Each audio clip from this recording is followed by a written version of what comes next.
This news is brought to you by Sri Shankaracharya Computer Center, Merchant Square, near bus stand, Cherubura. സ്വന്തം ജീവൻ ത്യജിച്ച് മറ്റൊരാൾക്ക് ജീവന്റെ വെളിച്ചം പകർന്നു നൽകി വിട പറഞ്ഞ ധീര യുവാവ് ആർ രാജേഷിന്റെ ഓർമ്മകൾക്ക് മുന്നിൽ പ്രണാമമർപ്പിച്ച് പാടിയൊട്ടിച്ചാൽ ഭദ്രദീപം ലയൺസ് ക്ലബ്ബ്. ഉരുൾപൊട്ടൽ ദുരന്തമുഖത്ത് വീരമൃത്യു വരിച്ച തിരുവനന്തപുരം നേമം കല്ലൂർ സ്വദേശിയായ രാജേഷിന്റെ കുടുംബത്തിന് ക്ലബിന്റെ വകയായി 25,000 രൂപയുടെ ധനസഹായം നൽകും.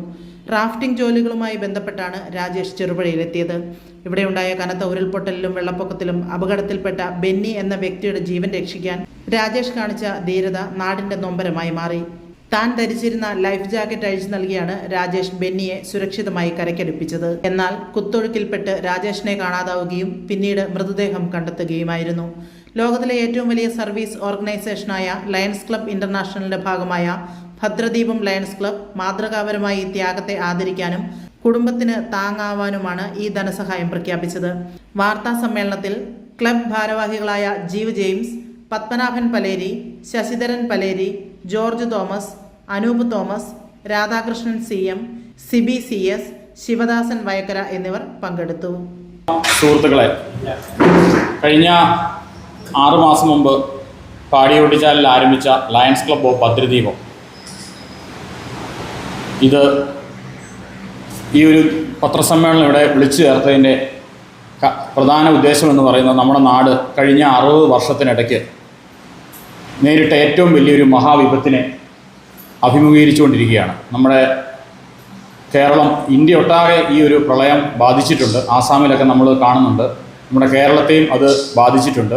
പ്രത്യേകിച്ച് നമ്മുടെ മലയോര മേഖലയിലെ അനുദിനം വളർന്നുകൊണ്ടിരിക്കുന്ന ഒരു വികസിത പട്ടണമായ ചെറുപുഴ ഗ്രാമപഞ്ചായത്തിലും ഈ ഒരു പ്രളയവും ഉരുൾപൊട്ടലുമെല്ലാം സാധാരണക്കാരായ കൃഷിയെ മാത്രം ആശ്രയിച്ചിരിക്കുന്ന ഒരു പറ്റം ജനസമൂഹത്തെ വളരെ നല്ല രീതിയിൽ തന്നെ അവരുടെ ജീവിത നിലവാരവും ജീവിതവും തന്നെ മാറ്റിമറിയിക്കുന്ന രീതിയിൽ അവരുടെ നിത്യേന ഉള്ള അവർക്ക് വേണ്ട കാര്യങ്ങൾ ക്രമീകരിക്കേണ്ടതിന് വേണ്ട എല്ലാ അവസ്ഥകളെയും ഇല്ലാതാക്കുന്ന രീതിയിൽ കൂടിയാണ് പ്രളയം അവരുടെ ജീവിതത്തെ മാറ്റിമറിച്ചിട്ടുള്ളത്.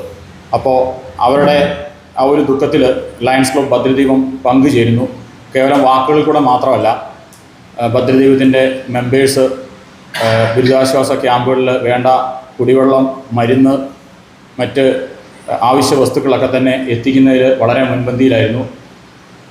തുടർന്നും അത് ഞങ്ങളുടെ മെമ്പർമാരെല്ലാവരും ഒത്തൊരുമയോടുകൂടി തന്നെ ചെറുപുഴ പഞ്ചായത്തിനോടൊപ്പം അതുപോലെ തന്നെ ഈ ദുരിതാശ്വാസ പ്രവർത്തനങ്ങളിൽ ഊർജ്ജസ്വലമായിട്ട് തന്നെ പങ്കെടുത്തുകൊണ്ട് നമ്മുടെ നാട്ടിലെ ഓരോരുത്തരുടെയും വിഷമങ്ങളിലും പങ്കെടുക്കുമെന്ന് ഈ പത്രസമ്മേളനത്തെ അറിയിക്കുന്നു. അതോടൊപ്പം തന്നെ ഒരു പ്രധാനപ്പെട്ട ഒരു കാര്യം ബഹുമാനപ്പെട്ട മാധ്യമ സുഹൃത്തുക്കളെ അറിയിക്കാൻ വേണ്ടിയാണ് ഈ ഒരു പത്രസമ്മേളനം. തിരുവനന്തപുരം നേമം നിയമസഭാ മണ്ഡലത്തിൽപ്പെടുന്ന കല്ലൂർ എന്ന് പറയുന്ന സ്ഥലത്തു നിന്ന് ഇവിടെ റാഫ്റ്റിങ്ങിന് വേണ്ടി എത്തിച്ചേർന്ന ആർ രാജേഷ് എന്ന് പറഞ്ഞൊരു വ്യക്തി, അദ്ദേഹം റാഫ്റ്റിങ്ങുമായി ബന്ധപ്പെട്ട ആവശ്യത്തിലാണ് ചെറുപുഴ എത്തിച്ചേർന്നത്.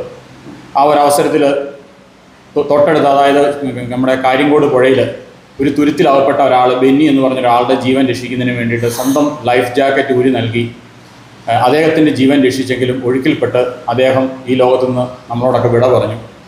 അദ്ദേഹത്തിൻ്റെ കുടുംബത്തിൻ്റെ അവസ്ഥ നമ്മൾ ഇന്നലെ ബഹുമാനപ്പെട്ട മുഖ്യമന്ത്രി അദ്ദേഹത്തിൻ്റെ ഭവനം സന്ദർശിക്കുകയും അദ്ദേഹത്തിൻ്റെ ഭവനത്തിൻ്റെ ഒരു അവസ്ഥയും വീട്ടിലെ കുടുംബ സാഹചര്യങ്ങളൊക്കെ നമ്മൾ മാധ്യമങ്ങൾ കൂടെ നമ്മളെല്ലാം കണ്ട ഒരു കാര്യമാണ്. അപ്പം അത് കണ്ടപ്പോൾ ഞങ്ങളുടെ പ്രവർത്തകർക്കെല്ലാം മനസ്സിൽ ആ ഒരു കുടുംബത്തിൻ്റെ ഒരു ദുഃഖത്തിൽ പങ്കുചേരണമെന്ന് തോന്നി. ആ കുട്ടികളുടെ ഒരു വിദ്യാഭ്യാസത്തിനായിട്ട് നമ്മുടെ ഭദ്രദീപം ലയൺസ് ക്ലബ്ബ് 25,000 രൂപ അവർക്ക് ആ കുടുംബത്തിന്, ആ കുട്ടികളുടെ വിദ്യാഭ്യാസത്തിനായിട്ട് കൊടുക്കാൻ വേണ്ടിയിട്ട് തീരുമാനിച്ചിട്ടുണ്ട്. ഈ ഒരു വിവരം നിങ്ങളെ അറിയിക്കുന്നതിനാണ്. ഇത് നമ്മൾ കേവലം ഒരു പബ്ലിസിറ്റിക്ക് വേണ്ടിയിട്ടാണ് മാത്രമാണ് വിചാരിക്കരുത്. കാരണം ഇതുവരെ ഒരു സർക്കാരിൻ്റെ ലൈഫ് മിഷൻ ഭവന പദ്ധതിയിൽപ്പെടുത്തിയിട്ട് ഒരു വീടാണ് അവിടെ. അതിനകത്ത് തന്നെ നമ്മൾ മാധ്യമങ്ങളോട് അറിയാൻ കഴിഞ്ഞത് കടബാധ്യതയും കാര്യങ്ങളും മൂലം ആ വീട് അവർക്ക് പൂർത്തിയാക്കാൻ സാധിച്ചിട്ടില്ല. പക്ഷേ മുഖ്യമന്ത്രി അത് പൂർത്തിയാക്കി കൊടുക്കുമെന്ന് പറഞ്ഞിട്ടുണ്ട്. പക്ഷേ അതുകൊണ്ട് മാത്രം ഒരു കുടുംബത്തിൻ്റെ ഒരു കുടുംബനാഥം നഷ്ടപ്പെടുന്ന അവസരം എത്രമാത്രം ബുദ്ധിമുട്ടുള്ളതാണെന്ന് നമുക്കെല്ലാവർക്കും അറിയാം. അപ്പം മറ്റുള്ളവർക്ക് ഒരു പ്രചോദനമാകണമെന്നുള്ള ഒരു ചിന്താഗതിയോട് കൂടിയാണ് ഞങ്ങൾ ഇങ്ങനെ ഒരു പത്രസമ്മേളനം വിളിച്ച് ഇങ്ങനെ ഒരു കാര്യം ആ കുടുംബത്തിൻ്റെ കുട്ടികളുടെ വിദ്യാഭ്യാസത്തിനായിട്ട് കൊടുക്കാൻ വേണ്ടിയിട്ടുള്ള ഒരു തീരുമാനം എടുക്കുകയും അത് നിങ്ങളെ അറിയിക്കുകയും ചെയ്തതിൻ്റെ ഒരു പ്രധാന ലക്ഷ്യമെന്ന് പറയുന്നത് തന്നെ ഇത് നമ്മളിത് ചെയ്യുന്നതോടൊപ്പം തന്നെ മറ്റു പലർക്കും ഇങ്ങനെ ഉള്ള മേഖലയിലേക്ക് കടന്നു വന്ന്, കാരണം ഈ ഒരു തുക കൊണ്ടൊന്നും ഇതൊരു വലിയൊരു തുകയാണെന്നുള്ള ഒരു കണക്കൂട്ടലൊന്നും ഞങ്ങൾക്കില്ല. പക്ഷേ ഞങ്ങളെപ്പോലുള്ള ലോകത്തിലെ ഏറ്റവും വലിയ സംഘടനയാണ് ലയൺസ് ക്ലബ്ബ് ഇൻ്റർനാഷണൽ. ആ സംഘടനയുടെ ലക്ഷ്യം തന്നെ വി സെർവാണ്, സേവനം ചെയ്യുക എന്നുള്ളതാണ്. ആ ലക്ഷ്യത്തിൻ്റെ ഒരു ചെറിയൊരു പൂർത്തീകരണം മറ്റുള്ളവർക്കത് പ്രചോദനമാകട്ടെ എന്ന് നമ്മൾ ഇതിനു വേണ്ടിയിട്ട് ഇത് ചെയ്യുമ്പോൾ ഞങ്ങളുടെ മനസ്സിലുള്ള ഒരു കണക്കൂട്ടൽ ആ രീതിയിൽ കൂടെ മറ്റു പലരും ഇതിലേക്ക് മുന്നിലേക്ക് വന്നിട്ട് ആ കുടുംബത്തിന് എന്നാ പറയണ്ട, ആ കുടുംബത്തിൻ്റെ കുട്ടികൾ, നമുക്ക് പിതാവ് നഷ്ടപ്പെട്ടു പോയ ഒരു കുട്ടിയുടെ അവസ്ഥ നമുക്കറിയാം. അപ്പം അവർക്കത് സഹായമാകട്ടെ എന്ന് ഞങ്ങൾ പ്രത്യാശിക്കുകയും ചെയ്തു. ന്യൂ ജനറേഷനുകൾക്കിനി ന്യൂജൻ കോഴ്സുകൾ പഠിക്കാം ശ്രീശങ്കരാചാര്യയിലൂടെ. അഭിരുചിക്കനുസരിച്ച് തിരഞ്ഞെടുക്കുവാൻ നിരവധി കോഴ്സുകൾ. Vibes and SAP, professional accounting, graphic designing and animation, video editing and VFX, motion graphics, office automation and advance Excel, Python programming, interior designing. എല്ലാ കോഴ്സുകളിലും AI ഇന്റഗ്രേറ്റഡ് ടൂളുകൾ ഉൾപ്പെടുത്തിയുള്ള ക്ലാസുകൾ. Shri Shankaracharya computer centre, merchant square, near bus stand, Cherupuzha.